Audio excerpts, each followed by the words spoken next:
Bonjour à tous et à toutes, bienvenue au webinaire de l'INRS. Le thème de ce jour est l'industrie du futur et nous allons aborder quel impact de cette industrie du futur sur la prévention des risques professionnels. Donc je co-animerai ce webinaire avec mon collègue Benjamin Paty, qui est psychologue du travail, et donc moi-même, Jean-Christophe Blaise, ingénieur spécialiste en risque machine.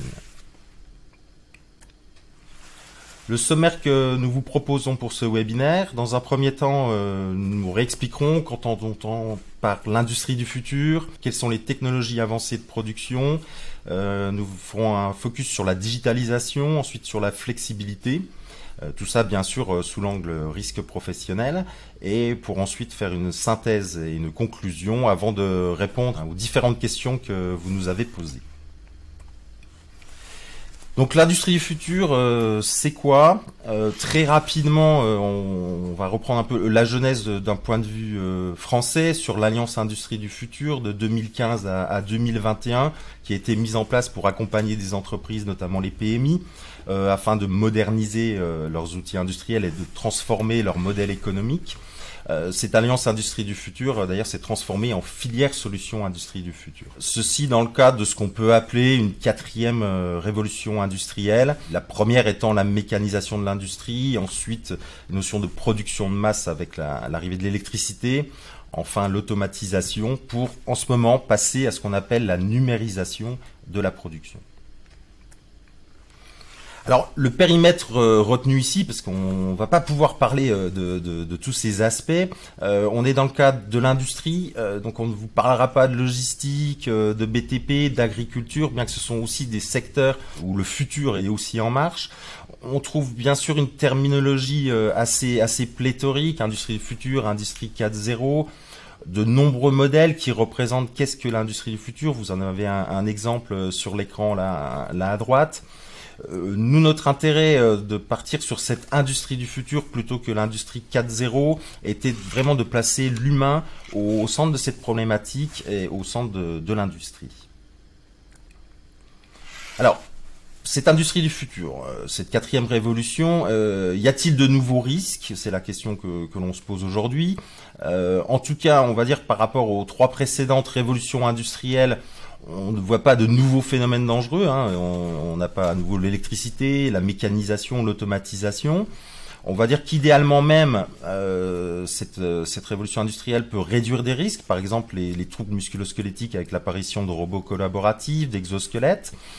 Mais on peut assister à du déplacement de risques, par exemple des risques chimiques qui réapparaissent avec la fabrication additive, de l'augmentation de risques, mon collègue en parlera, avec les risques psychosociaux relatifs potentiellement à la digitalisation.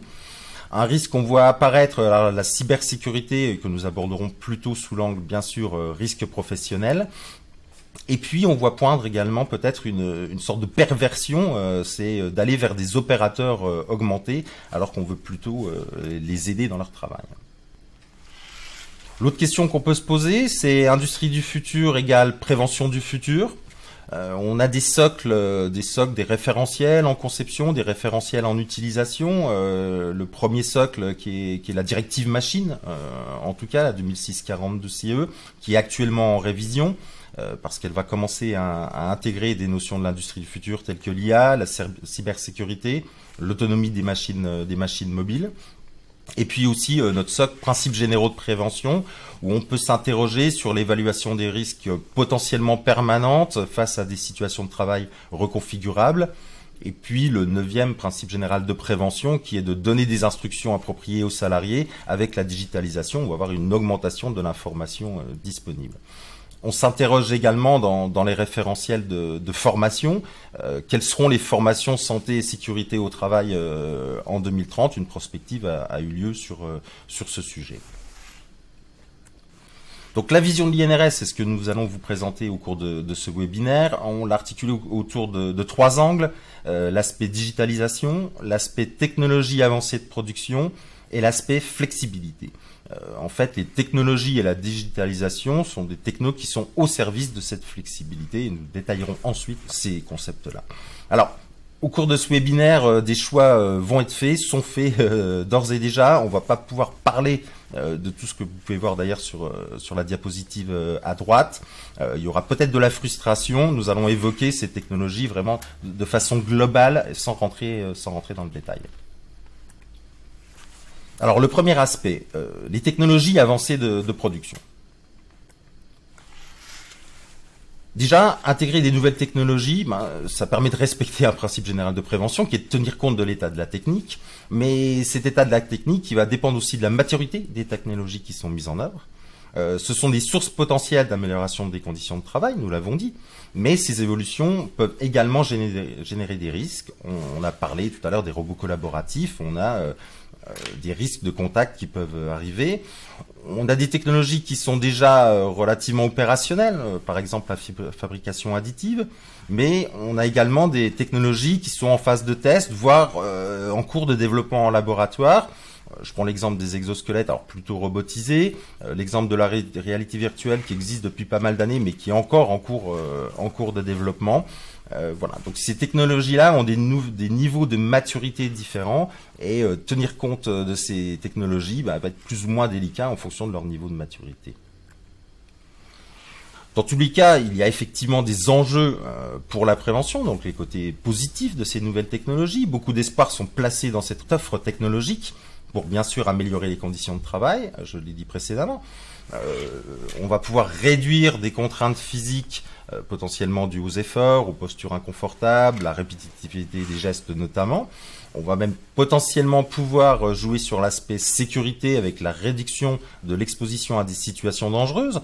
On va envoyer une machine à la place d'un humain. Donc ça, ce sont des aspects positifs dans le cadre de l'intégration de ces nouvelles techniques. Par contre, ces technologies ne sont pas plug and play. Elles doivent s'inscrire dans la durée, elles doivent s'anticiper et elles créent potentiellement de l'instabilité. Lors de l'analyse du besoin, qui est primordial, avant de choisir une techno, on analyse son besoin. Il est nécessaire de réfléchir aux tâches, les procédures, les rôles de chacun, quelles sont les modifications potentielles des cœurs de métier et quelles sont également les nouvelles compétences à acquérir. Ça, c'est dans le cadre du projet.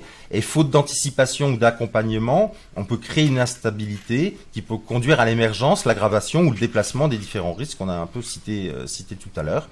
Donc, ce qui est important en termes de gestion de projet, il est indispensable d'impliquer au plus tôt les salariés concernés, qui seront concernés par ces nouvelles technos, par l'analyse de leurs activités réelles, bien sûr, et surtout, j'insiste, des besoins qui sont associés à ces nouvelles technologies. C'est pas je choisis une technologie et je verrai où est le besoin, c'est j'ai un besoin et je regarde quelles sont les technologies, puisqu'il peut y en avoir plusieurs, qui correspondent à son besoin et qui vont permettre d'améliorer ce qu'on veut améliorer.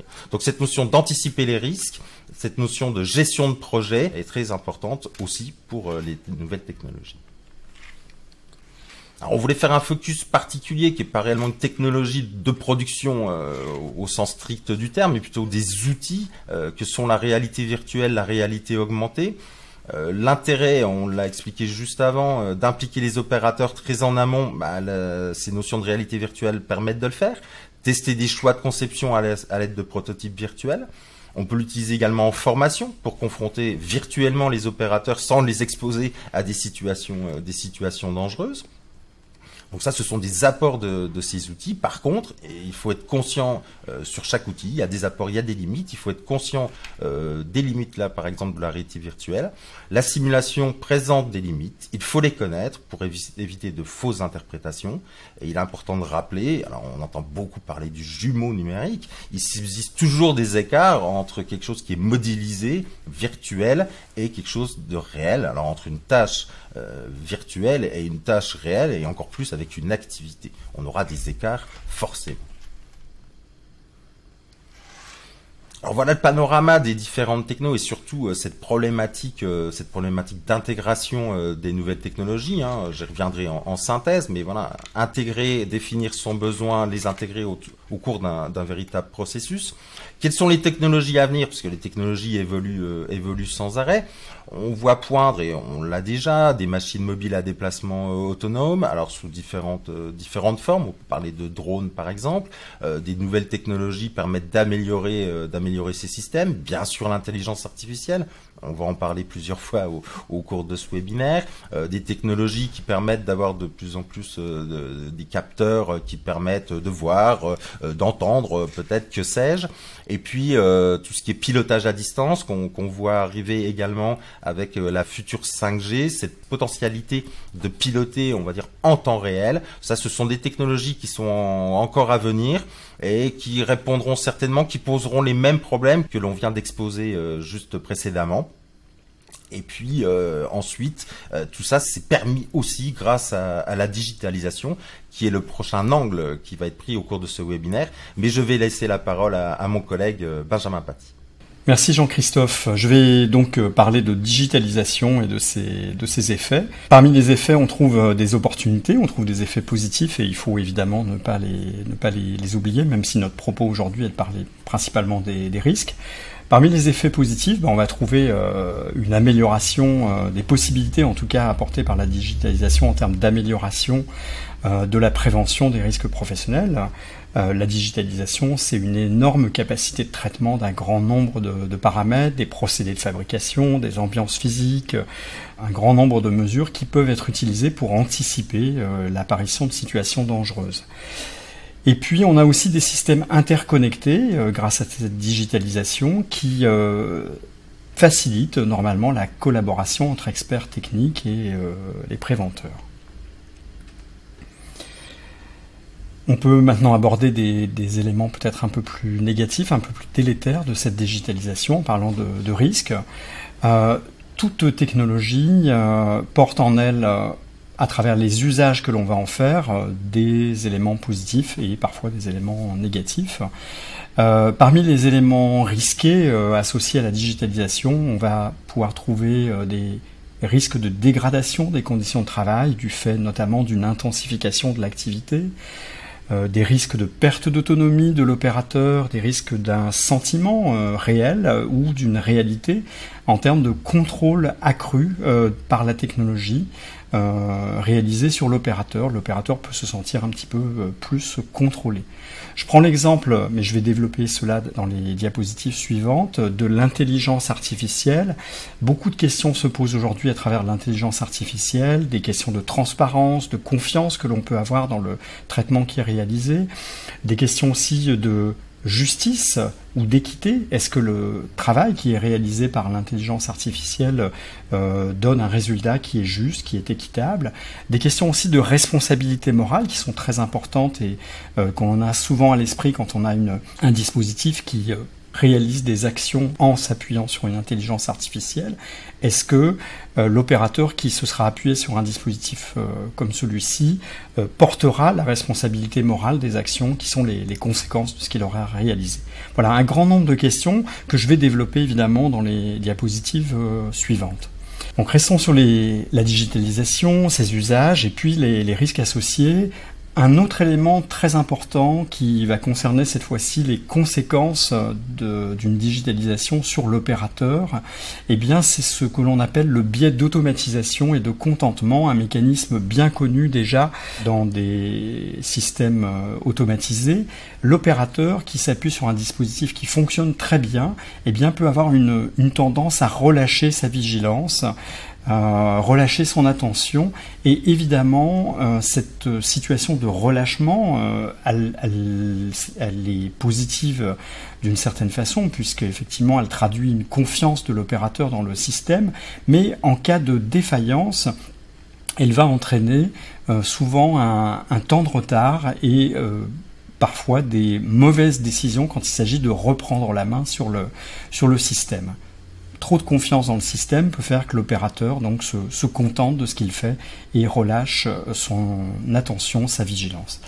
D'autres points qui sont plus généraux mais qu'on va retrouver associés à pratiquement toutes les technologies, qui va concerner les risques psychosociaux que l'on peut associer à la digitalisation. Les tâches, une fois digitalisées, peuvent sembler appauvries, l'opérateur peut avoir un sentiment de perdre son expertise. Les marges de manœuvre également de l'opérateur qui finalement bénéficie d'un travail réalisé par un dispositif technologique peut avoir le sentiment d'avoir moins de possibilités dans la manière de réaliser son travail, moins de marge de manœuvre. et puis une réduction des liens et des possibilités d'entraide entre salariés. J'insiste en particulier sur la notion de communication digitalisée. Des opérateurs peuvent se retrouver très distants les uns des autres en s'appuyant sur une technologie digitale et travaillant à distance, eh bien, ces liens sont distendus et les possibilités donc d'entraide se retrouvent réduites. On peut en profiter pour revisiter les principes généraux de prévention que l'on connaît en parcourant ce que l'on sait maintenant de la digitalisation. Elle porte en elle, cette digitalisation, des possibilités d'amélioration de la prévention. On peut avoir des systèmes intelligents qui sont destinés à prévenir l'apparition de situations dangereuses. Les opérateurs collaborent. On parcellise l'activité en la découpant en des tâches plus petites. Cela peut effectivement être considéré comme une facilitation du travail. On peut aussi s'appuyer sur des objets connectés qui feraient remonter de l'information, notamment sur la santé, l'état physique d'un opérateur. Alors tout cela peut sembler une avancée quand on utilise cette digitalisation dans une perspective de prévention des risques professionnels.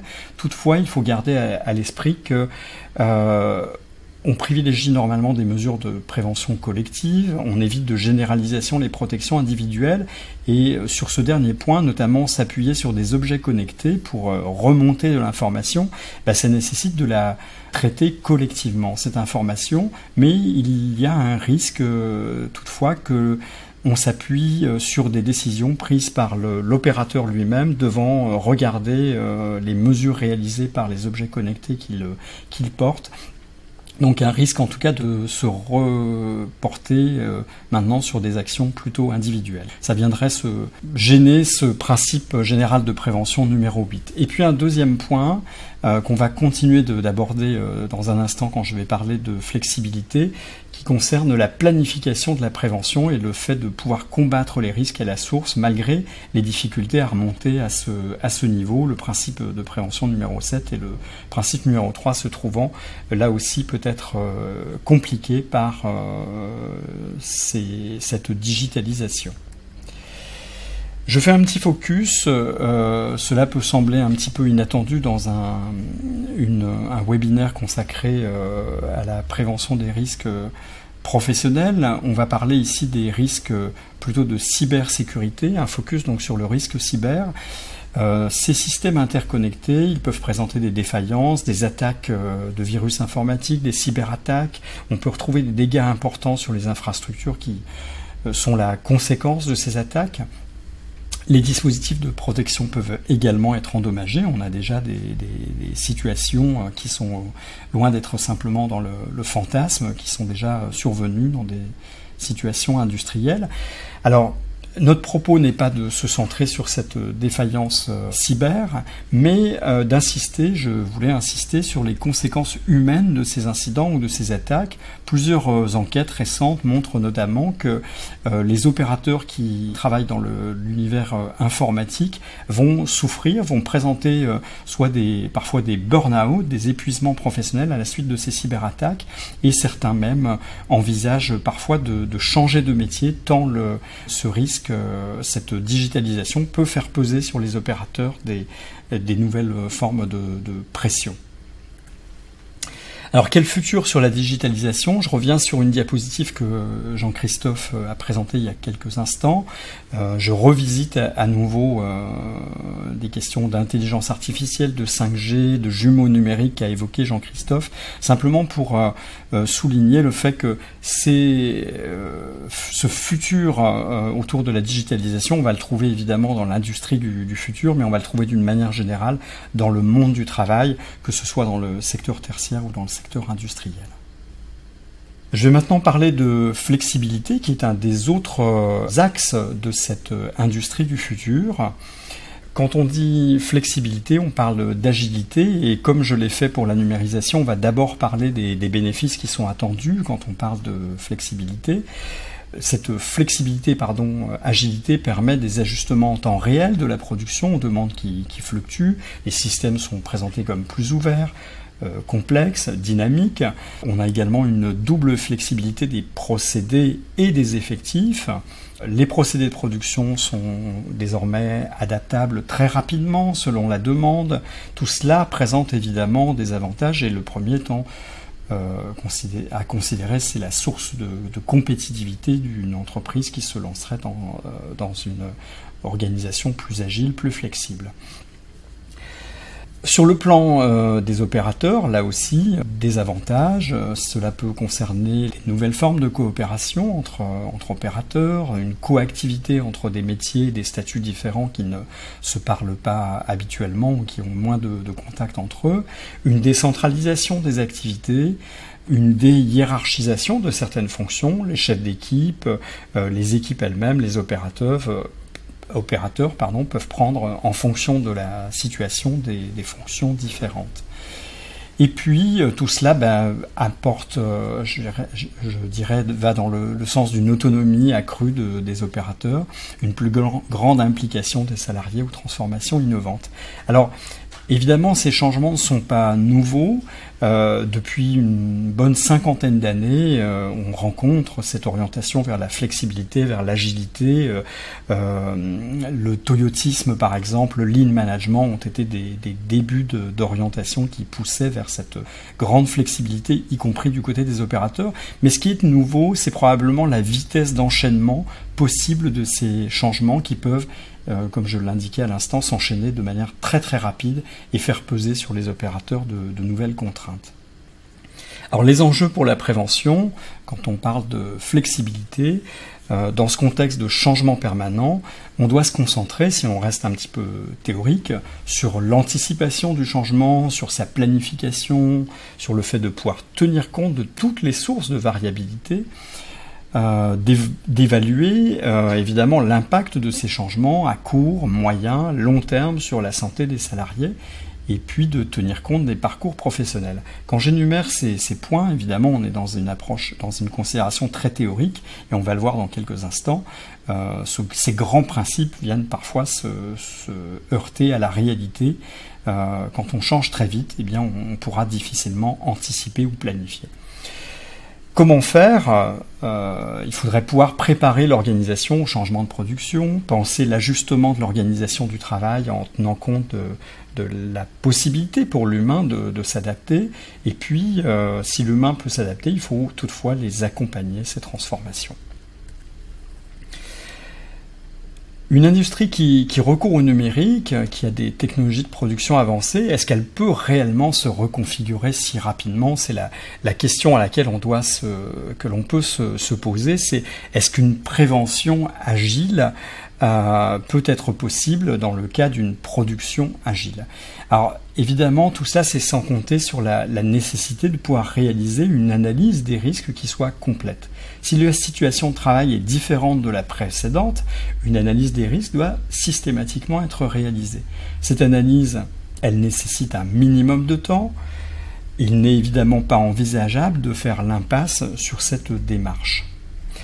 Donc cela m'amène à évoquer l'idée d'une flexibilité qui ne veut pas dire une approche plug and play. Pouvoir reconfigurer la situation de travail, cela va nécessiter du temps, cela va nécessiter de la réflexion, cela va nécessiter une démarche structurée et notamment une démarche de prévention qui soit particulièrement structurée. D'où le petit logo que j'ai précisé à droite qui évoque l'idée d'un plug and play qui n'est évidemment pas possible dans cette situation. Je veux quand même parler des impacts possibles sur l'homme, sur le collectif et les développer un petit peu, ces impacts. Ajuster l'organisation de travail, qu'est-ce que ça génère chez l'humain ? Ça va demander de l'adaptabilité, je l'ai évoqué, ça va peut-être générer aussi une pression temporelle particulière.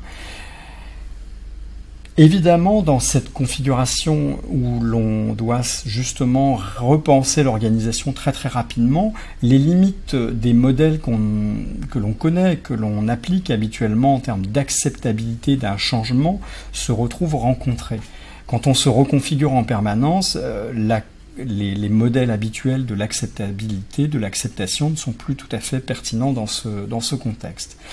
Il va y avoir aussi un impact sur l'ensemble du collectif, c'est un point important, c'est-à-dire qu'un individu qui au travail, un salarié qui va bénéficier d'une nouvelle technologie, d'une reconfiguration, même si les services voisins se voient un peu moins modifiés en appliquant les principes de l'industrie du futur, on va de toute façon être impacter les chaînes de production en amont et en aval, et donc il faut penser sur l'ensemble du collectif, sur l'ensemble de l'organisation. Tout cela génère aussi des pertes de repères, peuvent générer en tout cas des pertes de repères, des pertes d'autonomie, des sentiments aussi de contrôle chez l'opérateur, ce que l'on pourrait qualifier d'un technostress également, c'est-à-dire la crainte de devoir s'adapter à une technologie que l'on ne maîtrise pas. Je reviendrai tout à l'heure sur le technostress quand on répondra à quelques-unes des questions que vous nous avez posées, et puis des risques d'accident également qui peuvent se rencontrer liés à cette reconfiguration beaucoup plus rapide. On le sait dans certaines configurations du travail industriel, ce sont par exemple souvent les phases de maintenance des équipements qui sont les plus génératrices d'accidents, et bien dans une reconfiguration plus rapide, plus permanente, là aussi on peut rencontrer probablement des accidents plus fréquemment. Je reviens, comme je l'ai fait pour la numérisation, sur la connexion possible à l'interrogation des grands principes de prévention liés à cette flexibilité. La modification des conditions de production en continu vient questionner certains de ces principes. On retrouve déjà des principes que j'ai évoqués lors de ma présentation sur la numérisation. L'évaluation des risques, la planification de la prévention, avec ce contexte de changement permanent, va peut-être être compliqué. Et puis la possibilité de donner des instructions appropriées aux salariés sans les surcharger en informations, tout en leur laissant le temps de les assimiler. Là aussi, dans cette rapidité des changements, on va peut-être être en situation un petit peu complexe. Je vais maintenant laisser la parole à Jean-Christophe à nouveau pour une synthèse et une conclusion. Merci beaucoup Benjamin pour ces éclairages sur ces deux axes, digitalisation et flexibilité. Donc je reprends la main pour une synthèse, une conclusion et un tout petit peu de perspective. Alors en synthèse, je vais pas refaire tout le webinaire. Voilà, je pense que ce qu'il faut retenir, je l'ai dit au départ, ce qui semble intéressant, industrie du futur par rapport à de la techno, c'est bien d'avoir l'homme au cœur des réflexions, des analyses.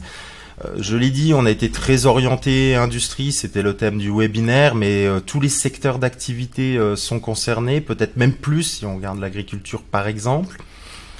Un message que je peux peut-être redonner même deux fois, j'ai parlé de prévention du futur, mais qui va se baser quand même sur de la prévention pérenne et solide.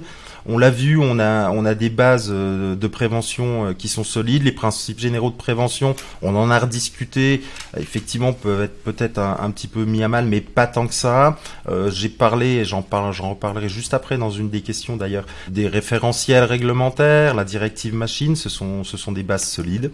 Alors pour retenir, voilà, technologie, oui, des technologies, il y en a tous les jours, entre guillemets, des nouvelles, il y a une évolution permanente, certaines émergent, d'autres non, j'ai parlé de niveau de maturité tout à l'heure.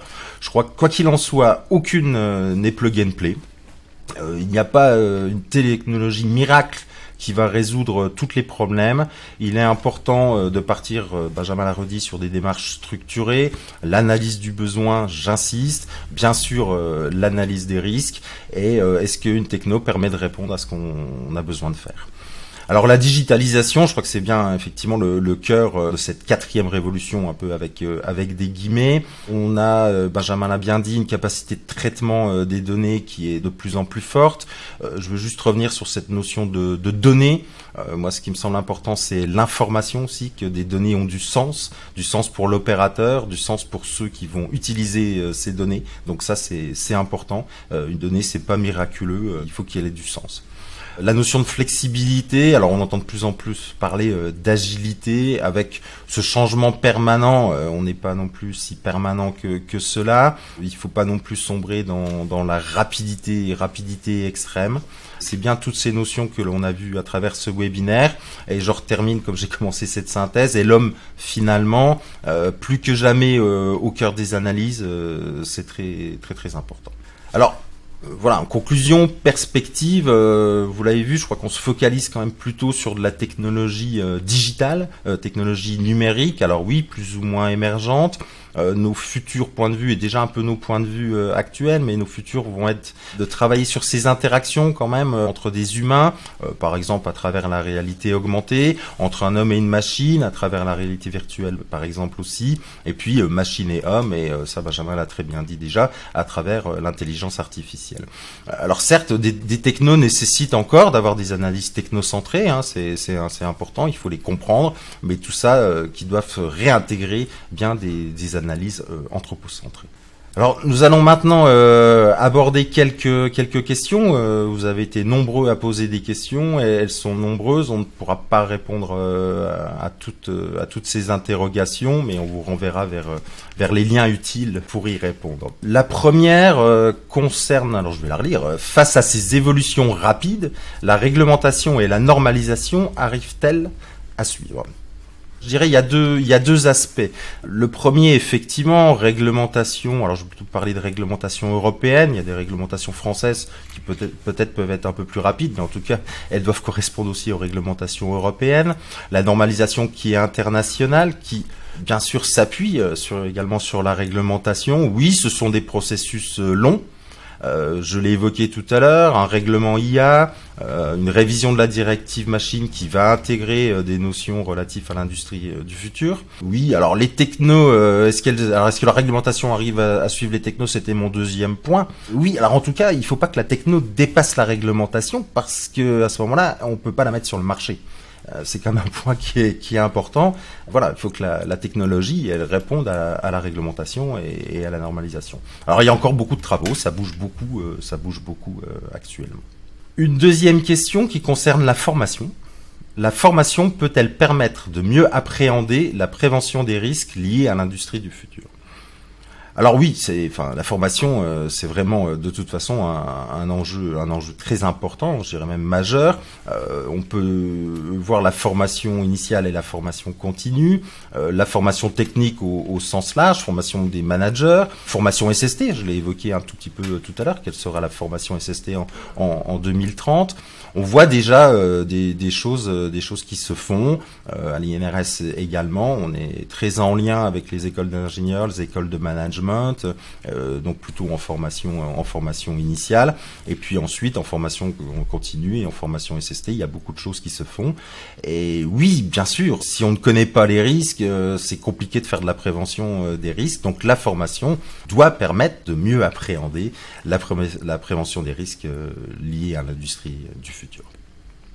Alors les secondes questions tombent plutôt, j'allais dire, dans le panier de mon collègue Benjamin, donc je vais lui redonner la main et puis je vais vous quitter et vous souhaiter une bonne continuation sur le reste du webinaire. Ne partez pas, Benjamin va finir ce webinaire.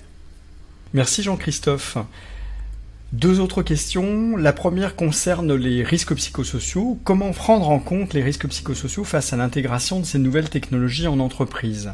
Alors la première des réponses sur laquelle je souhaiterais insister, c'est qu'il n'y a pas spécifiquement de risques psychosociaux nouveaux qui viendraient de l'arrivée de cette nouvelle technologie. On revisite finalement avec l'industrie du futur des risques psychosociaux que l'on connaît déjà.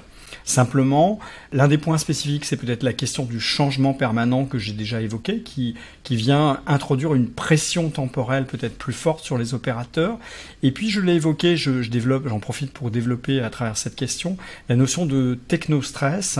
Le technostress, donc, c'est souvent lié à une surcharge informationnelle, à la possibilité ou pas pour l'opérateur de travailler plus rapidement, sa capacité à travailler plus rapidement, sa capacité aussi à accepter une charge de travail plus élevée.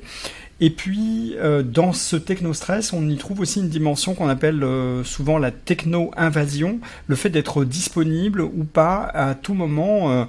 Cela peut confronter, on va dire, à la vie personnelle, poser des questions d'équilibre vie pro, vie personnelle. On va moins rencontrer cette problématique, évidemment, dans le cadre de l'industrie du futur, mais c'est un des constituants, en tout cas, du technostress. Le dernier point, et ça je pense qu'on va davantage être concerné dans le cadre de l'industrie du futur, c'est la notion de techno-complexité, la peur par exemple pour l'opérateur de ne pas être capable de comprendre cette nouvelle technologie, comment elle fonctionne, l'insécurité technologique, la peur de perdre son emploi ou voire même d'être remplacé parce que on ne sera plus tout à fait en mesure de réaliser aussi bien qu'une technologie le travail. Évidemment, on est dans des choses qui sont pas nécessairement réelles, mais l'opérateur peut en tout cas souffrir de cette anxiété exagérée lorsqu'il s'agit de l'introduction de ces nouvelles technologies. Dernière question que l'on a sélectionnée, c'est celle de l'intelligence artificielle. Est-ce que l'on observe déjà les effets de l'intelligence artificielle sur les risques professionnels? Alors, je réponds très rapidement à cette question. Il n'y a pas encore d'effet visible. On n'a pas de mesures, d'études que l'on a pu conduire spécifiquement sur des effets négatifs de l'intelligence artificielle. Évidemment, par contre, on se pose déjà un certain nombre de questions. Première chose, l'intelligence artificielle porte en elle aussi beaucoup d'éléments positifs et je pense qu'il faut le souligner, il y a beaucoup de bénéfices. Mais les questions que l'on se pose aujourd'hui à propos de l'intelligence artificielle vont concerner par exemple l'intelligibilité du message, l'intelligibilité de la décision qui est prise ou qu'oriente l'intelligence artificielle. Est-ce que l'opérateur aura confiance dans le système? C'est bien sûr un gage d'adoption future de la nouvelle technologie, mais trop de confiance, je l'ai évoqué tout à l'heure avec la notion de consentement, ça peut être aussi un problème. L'intelligence artificielle, est-ce qu'elle apporte une utilité réelle à l'opérateur? Et je pense que ça, c'est aussi une question importante à se poser. On déploie ces nouvelles technologies pour apporter de l'assistance aux opérateurs. Après déploiement, je pense qu'il est important de se re-questionner là-dessus. Est-ce que le changement qu'on a réalisé, est-ce qu'il est vraiment, est-ce qu'il apporte ce que l'on en espérait, ou est-ce qu'au contraire, on est en train de créer peut-être davantage de contraintes? Un dernier point, c'est la question de l'éthique, le sens même de la décision qui peut être prise par une intelligence artificielle. Alors, intégrer dans une machine, ça va être moins évident, mais j'évoque cette question-là puisqu'elle est un peu générale quand on parle d'intelligence artificielle, et notamment dans des systèmes experts. L'orientation prise par une décision, la décision et le sens d'une décision peut poser parfois des questions éthiques. J'en ai fini avec les questions. Je vous remercie pour ces nombreuses questions que vous nous aviez adressées. Et évidemment, on n'a pas pu, Jean-Christophe l'évoquait, répondre à toutes les questions, mais vous pourrez trouver sur le site internet de l'INRS souvent des réponses aussi à certaines des questions que vous avez évoquées. Donc je vous renvoie pour vous informer au site de l'INRS et notamment au dossier que nous avons sélectionné qui figure sur la page que vous voyez à l'instant. Et puis, plus largement, si d'autres questions subsistent, je vous renvoie vers le site plus général de l'INRS, aux adresses qui sont sur la page que vous voyez. Je vous remercie de votre attention. Je vous remercie d'avoir participé à ce webinaire. Jean-Christophe et moi, nous vous remercions. Et puis, sachez évidemment que ce webinaire sera disponible en replay dans les prochains jours sur le site de l'INRS. Merci et au revoir.